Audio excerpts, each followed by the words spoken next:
Hau pentzule, bideo ikusten baldin bazaude, gerra zibila interesatzen zaizunaren seinale da.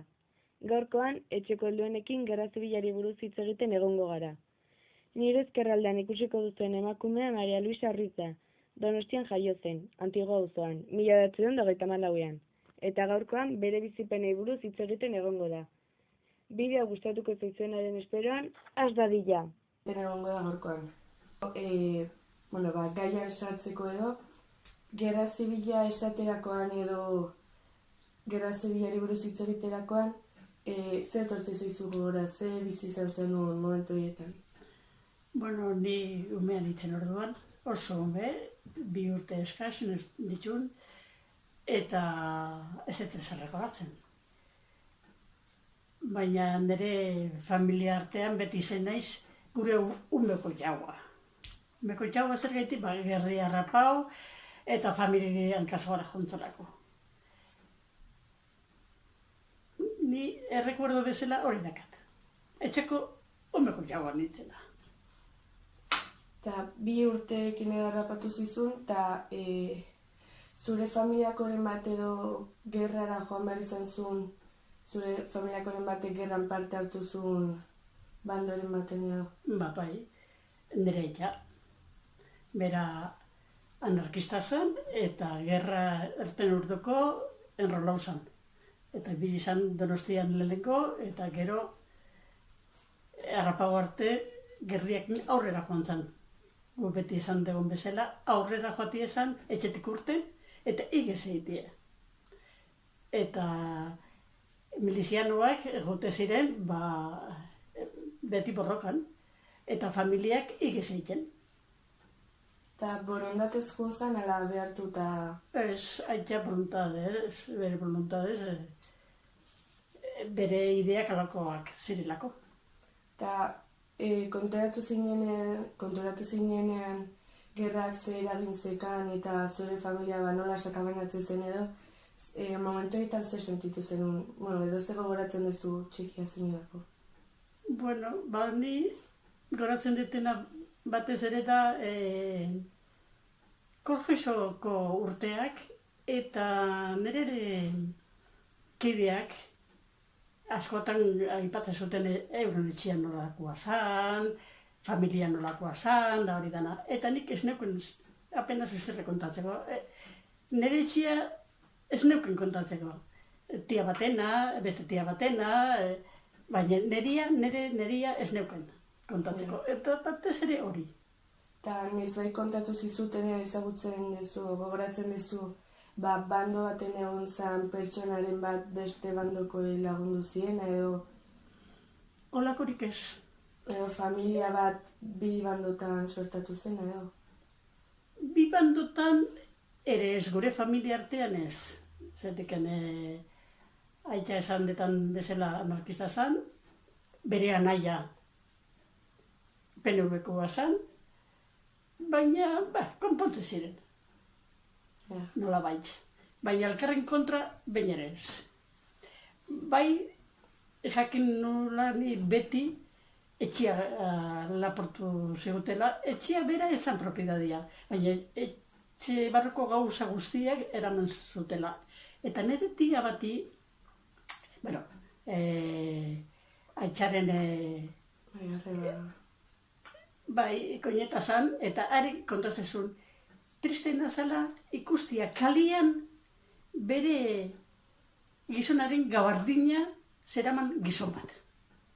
Hori beretzako zala oso gerra guztia pasaketa, honen eraginak ikusite edo aldegin bar izan zenuten edo etxe utzi bar izan zenuten gerraren gatik ies egiteko edo?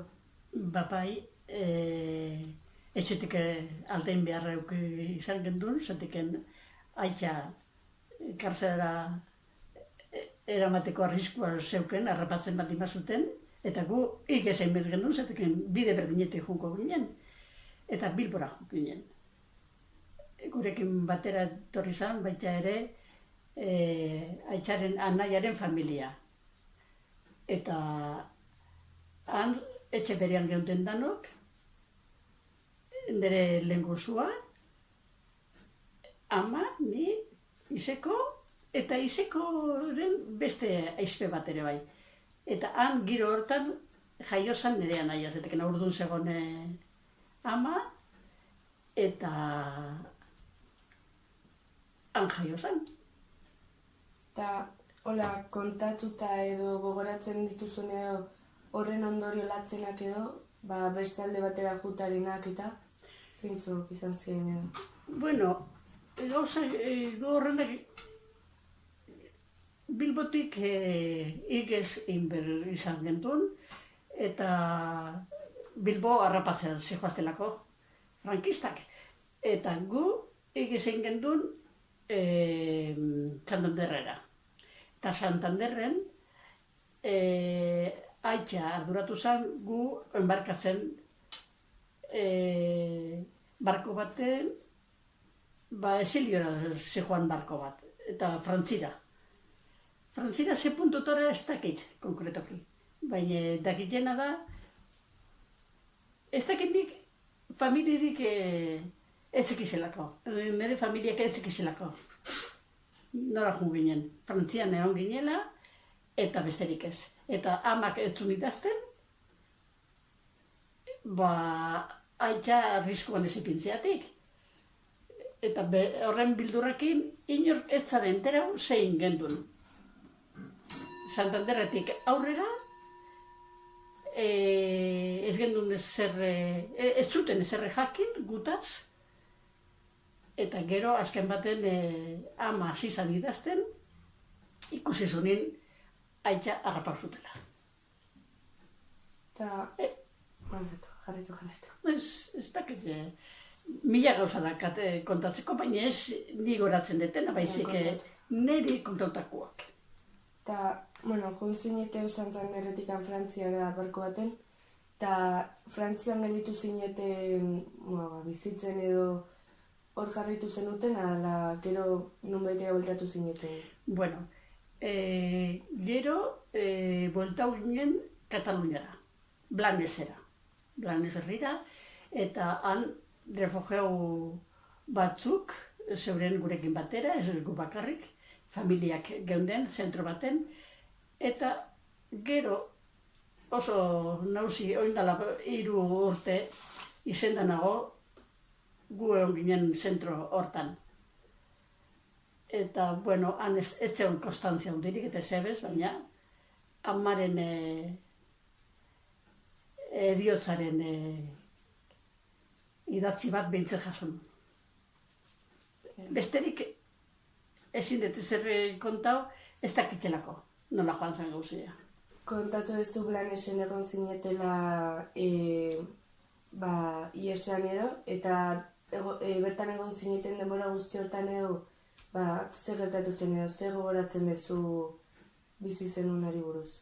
Ni neuk ez dut zer goratzen, baina asko txitxik dakit ama etxera idatizula, bere amaren etxera, amaban etxera. Esaten, zetorrela gerria amaituta, zetorrela gurekin asko txire. Eta gurekin esaten dut, anaia, beratani. Aitza momentu hartan karzalan zegon, eta orduan ama zezan libre etortzeko bezala, zetiken okerro ezin zan gauzia joan.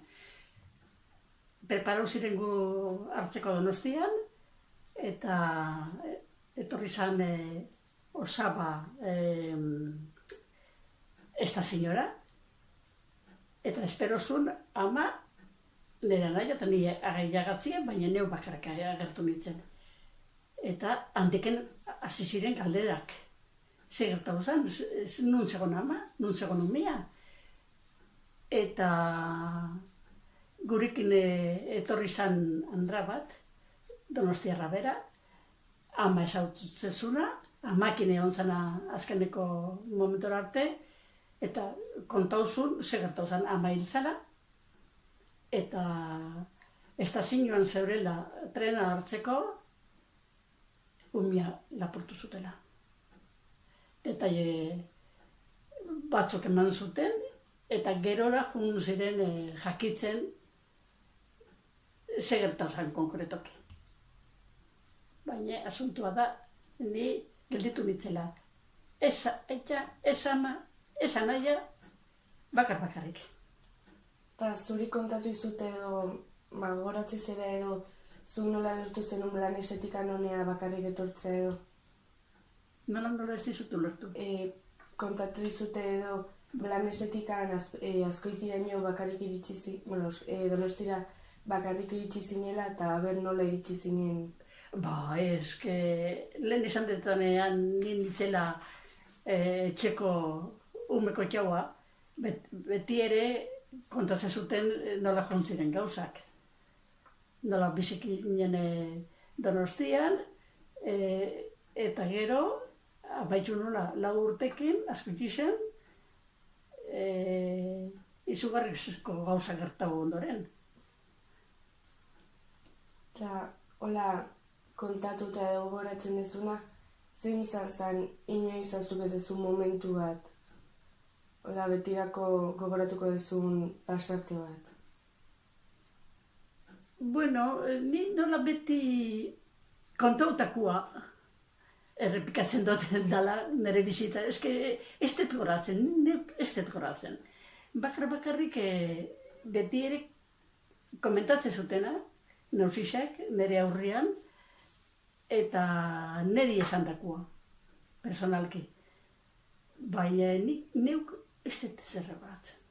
Oso umen nintzen eta ezin izoratu. Eta azkenengo galdera edo, Horren mundu guztiak hitz egiten duen gaia edo, zer iruditzen zaizu Franco eroritako haranetik ateratzea? Ba, oso gaizki, bezala ezin du amaitu kriminal bat izin dena. Eta handiken, atara berko lukete lehen bailen.